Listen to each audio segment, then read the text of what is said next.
Disclaimer: this content is intended for mature audiences only. Viewer discretion is advised. It started on one of those quiet, endless nights when the rain seemed to pour straight through the heart. The house was dim, the lights low, and the soft rumble of thunder echoed in the distance.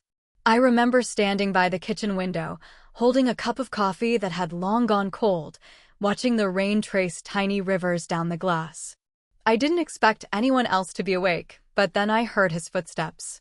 Slow, careful, almost hesitant. He was my stepson, 22, grown now, no longer the shy boy I first met years ago. I turned around, expecting a quick goodnight or a sleepy smile. But that night was different. The way he looked at me, it wasn't the way a son looks at his stepmother. There was something else in his eyes. Something unfamiliar and unsettling. For a moment, neither of us spoke. The rain filled the silence between us, like nature was holding its breath. He asked if I couldn't sleep, his voice low, almost concerned. I said no, that the storm kept me awake. He smiled faintly, then poured himself a cup of coffee and sat across from me. It was such a simple moment, two people sharing a quiet night, but there was a tension that hadn't been there before. As the thunder rolled again, a flash of lightning lit up his face. He looked older, different, like time had changed him while I wasn't paying attention. Maybe it had. Maybe we both had changed more than we realized. And sitting there in that silence, I couldn't help but wonder, had the lines between family and something else started to blur? I tried to shake the thought away. He was just my stepson. That was all. But when he spoke again, softly, telling me how he remembered the first night he moved in and how nervous he'd been, there was something deeper in his tone. Something honest. Something that reached straight into me. It wasn't supposed to feel like this. I wasn't supposed to notice the way he looked at me, or how his words lingered in the air like unspoken secrets. The rain outside grew heavier, drumming against the windows, like the sky itself wanted to warn us. Yet neither of us moved. Have you ever felt that moment when something changes and you can't go back? When one glance, one shared silence, shifts everything you thought was right and safe. That's what that night felt like. Before I knew it, the power flickered, the lights dimmed, and the world seemed to slow down. His eyes met mine again, and I swear, for a heartbeat, the air between us felt alive. Dangerous. Human. The morning after that storm felt strange, like the house itself remembered what had happened the night before. Everything was quiet, but not in the usual way. It was the kind of silence that follows something you can't quite explain. I woke up early, made breakfast, and tried to act like nothing was different. But when he came downstairs, I could feel it again, that invisible pull between us, the one neither of us wanted to admit was there. He smiled, said good morning, and poured himself some coffee, just like always. But his eyes lingered a little too long. I caught myself looking away, pretending to focus on the frying pan. My hands trembled slightly, and I told myself it was just because of the storm, or the lack of sleep. Still, I couldn't shake the memory of that night, the way he'd looked at me, the way my heart had reacted before I could stop it. Later that day, he offered to help me with some things around the house. It wasn't unusual. He'd always been helpful, but this time, every small interaction seemed to carry a different weight. When our hands brushed while passing a tool, when he laughed softly at something I said, or when his voice lowered just a bit while talking, it all felt like hints of something we were both trying to ignore. He had grown up so fast. When his father and I married years ago, he was still figuring out who he wanted to be. But now he was confident, thoughtful, and so much more aware of the world around him. I noticed how kind he was to others, how mature he'd become. And maybe that's what scared me, realizing he wasn't the same person I used to see as just my husband's son. That evening, the rain started again, softer this time, almost like a memory of the night before. I sat on the porch, watching the drops fall, lost in thought. Then he joined me, quietly taking the seat beside mine. He didn't say anything at first, and neither did I. We just sat there, listening to the rain. It should have been peaceful, but my heart wouldn't calm down. After a while, he spoke, his voice gentle, but with a kind of honesty that made me nervous. He said he was glad I was still here, that I made the house feel like home. It was such a simple thing to say, but the way he said it, it stayed with me. I looked at him then, really looked. The rain reflected in his eyes, and I realized how easy it was to forget boundaries when emotions start to blur. I wanted to say something, to remind us both where those lines were, but the words just wouldn't come. The truth was, I didn't understand what was happening between us. Maybe it was loneliness. Maybe it was something else entirely. But deep down, I knew one thing for sure. Something had shifted, and no matter how hard I tried, I couldn't undo it. As the thunder rolled again, he turned slightly toward me, his voice low. "You seem quiet tonight," he said.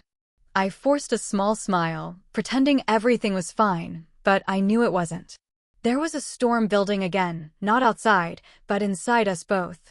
The days that followed felt heavier, as if every hour carried its own quiet weight. I tried to keep myself busy cleaning, cooking, pretending things were normal, but something inside me had changed.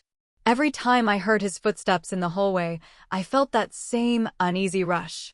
Every time he spoke to me, even casually, I caught myself overthinking his tone, his expressions, his words.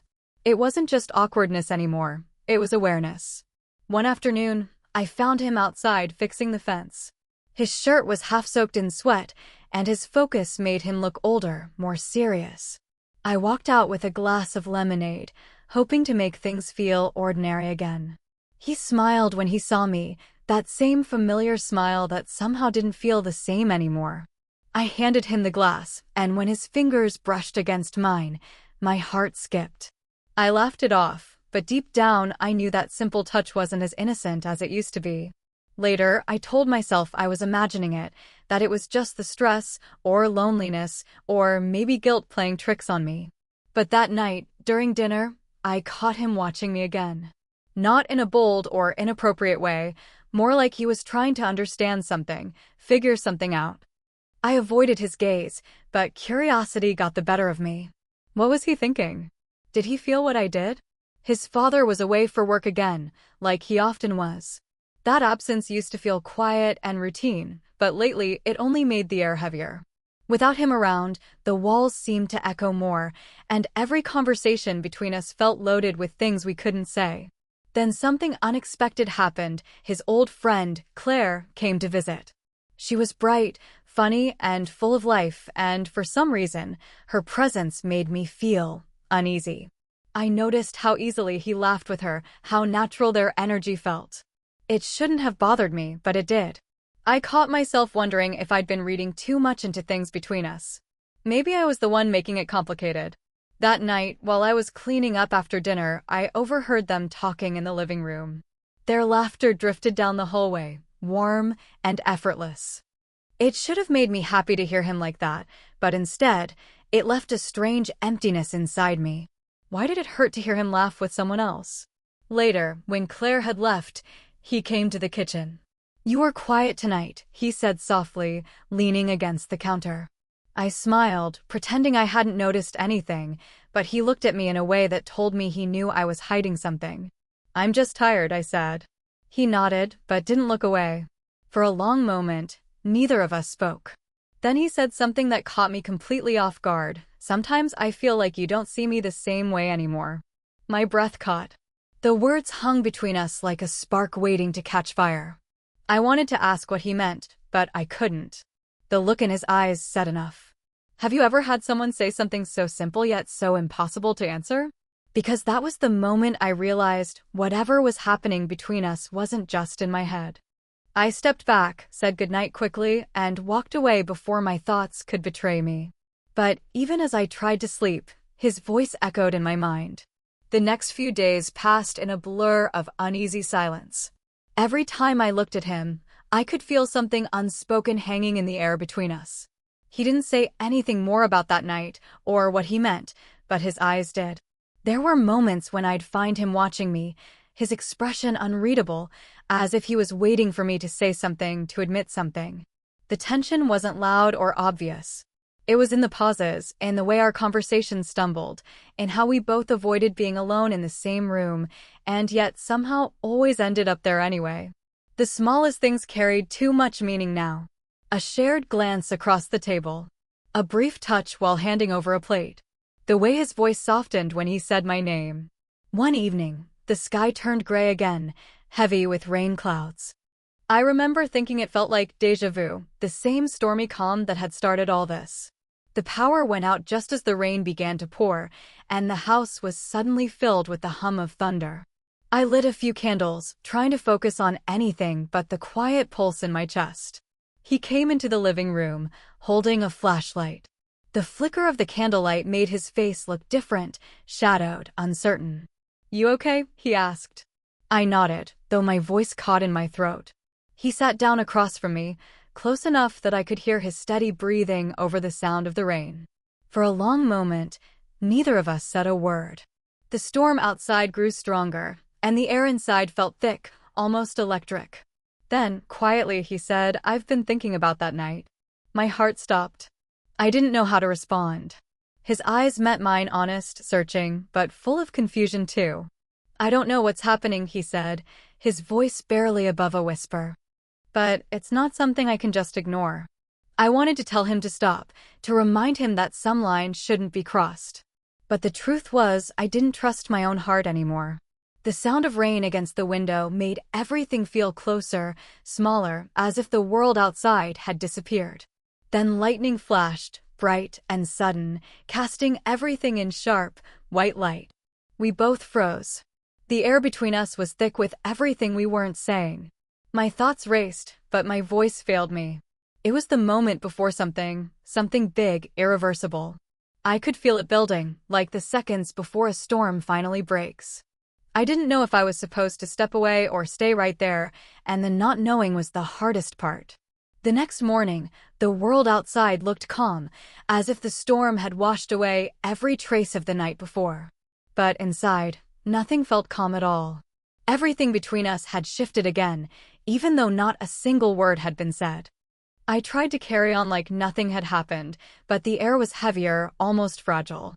He avoided me for most of the day, and maybe that should have been a relief, but it wasn't. It only made the silence louder. By evening, I found him outside, standing near the same fence he'd fixed days ago. His phone was in his hand, and his expression was distant. I called out softly, asking if he was okay. He hesitated, then said, "My dad's coming home early." For a moment, I didn't understand what he meant. Then it hit me. His father, the man who unknowingly stood between all of this, was coming back. It should have been good news. It should have brought a sense of comfort, of normalcy. But instead, it felt like a storm building again, one that couldn't be avoided this time. He looked at me, his jaw tight. "I think he knows something's off," he added. My stomach dropped. "What do you mean?" I asked. He shrugged, looking away. He said my tone sounded strange on the phone. He asked if everything's okay between us, like he could sense it. I tried to brush it off, saying maybe his father was just being cautious. But deep down, I knew better. Guilt has a way of showing itself even when you try to hide it. Maybe we'd been too quiet. Maybe the distance between us wasn't as invisible as we thought. That night, I couldn't sleep. I kept hearing his father's voice in my head, remembering the trust in his eyes, the way he believed in the peace of this home. I felt torn between what was right and what my heart couldn't seem to let go of. And as if the universe wanted to test me further, another twist came. The next morning, as I went to grab the mail, an envelope slipped from the stack, addressed to him. It wasn't from a friend or a relative. It was from a university he'd applied to months ago, one that was out of state. He hadn't mentioned it since, and I thought he'd decided not to go. But the letter said otherwise. He'd been accepted, and the semester started in less than 3 weeks. When I asked him about it, he froze. Then, quietly, he said, "I didn't know how to tell you." His voice cracked slightly, as if the truth hurt to admit. I was going to leave before things got more complicated. That word, complicated, hung in the air like smoke. He looked at me then, and I saw it in his eyes. He didn't want to go, but he knew he had to. And that realization made everything even harder. The rest of the day felt unreal. We went through the motions, talking about normal things, pretending we were fine. But every glance, every pause, carried the weight of something that couldn't be said. As the sun set, he stood by the porch, watching the sky turn orange and gray. "Maybe this is how it's supposed to end," he said softly. Maybe the timing was never meant to be right. I didn't answer. I couldn't. Because even though I knew he was right, a part of me didn't want to let go, not yet. The days before his father returned felt like a countdown neither of us wanted to face. The unspoken tension lingered in every glance, every quiet dinner, every time we crossed paths in the hallway. I could feel the weight of everything pressing down on both of us, the truth we hadn't said, the feelings we tried to bury, and now, the reality that he'd be leaving soon. That evening, the house was quiet again. The storm clouds had rolled in, almost as if the sky was replaying that night one last time. I was in the kitchen, lost in thought, when I heard his footsteps behind me. I turned, and there he was, standing in the doorway, eyes full of something that was both calm and broken at once. "I got the ticket," he said softly. "I'm leaving tomorrow." The words hung between us like the last breath before goodbye. I nodded, but my chest felt tight. "That's good," I whispered. "It's what you need to do." He stepped closer, his voice low. "That's what everyone keeps saying. But what if it's not what I want to do?" I didn't know how to answer. Every possible response felt wrong. The rain began to fall again, steady and familiar.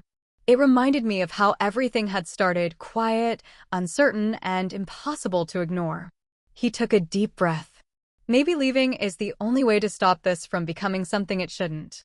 His words were honest, but the look in his eyes betrayed him. He didn't want to go any more than I wanted him to. For a long moment, we stood there, caught between right and wrong, between staying and letting go. The sound of thunder broke the silence, shaking the walls slightly, and I realized this was it, the final moment before everything changed. When his father's car pulled into the driveway, the headlights cutting through the rain, it felt like time stopped. He looked at me one last time, a small, sad smile crossing his face. "Maybe in another life," he said quietly. Then he turned and walked out into the storm. I watched from the window as he greeted his father, his expression calm, collected, as if the past few weeks had been nothing more than a dream. And for a while, I believed it too, until later that night, when I went to close the porch door and noticed something tucked under the candle we'd lit during the storm. It was a folded piece of paper, his handwriting faint but clear. Just 5 words, "Don't forget that night, ever." I stood there for a long time, listening to the rain and wondering if the storm had really ended or if it had only just begun. After that night, everything seemed to return to normal, or at least, that's what everyone else believed. His father settled back into his usual routines, talking about work and family as if nothing had changed. The house felt fuller again, but strangely emptier too. I went about my days, cooking, cleaning, smiling when I was supposed to, but a part of me stayed caught in that quiet space between what happened and what could never be. Weeks passed before I let myself open that note again. The ink had faded a little from being left near the candle, but those words still carried the same weight. "Don't forget that night, ever." It wasn't a confession, not even a goodbye. It was more like a memory sealed in time, something meant to be remembered but not relived. And maybe that was the point. He called once after he left. It was a short conversation, polite and careful, but there was something in his voice, a kind of peace. He talked about school, his new city, how everything was moving fast. I told him I was proud of him, and I meant it. When the call ended, I sat in silence for a long time, realizing that letting go doesn't always mean forgetting. Sometimes, it just means understanding that some stories aren't meant to continue. Life slowly began to move forward. The rainstorms came and went, the seasons shifted, and the house started to feel like home again. But every now and then, when it rained at night, I'd find myself standing by that same window with a cup of coffee, watching the drops race down the glass. The sound of thunder still brought back that same ache, a mix of warmth and regret. And yet, there was something comforting in knowing that not every ending needs to be perfect to be meaningful. Some connections are there to remind us what it means to feel deeply, even if we can't hold on to them. They change us quietly, shaping who we become after the storm has passed. Looking back, I realized that love, in all its complicated forms, isn't always about staying, it's about growing. And sometimes, the most powerful moments are the ones that can never happen again. What do you think? Should some stories be left where they end, or do you believe that fate has a way of bringing people back together when the time is right? Let me know your thoughts in the comments, and if you'd like to see a sequel, tell me what you'd want to happen next. Summary: a woman finds herself caught between emotion and restraint when her stepson begins to look at her in a way that changes everything. What starts as an unspoken tension on a rainy night grows into a complex, emotional journey about boundaries, timing, and the quiet power of memory. When he leaves, he takes with him more than just distance. He leaves a message that changes how she sees love forever.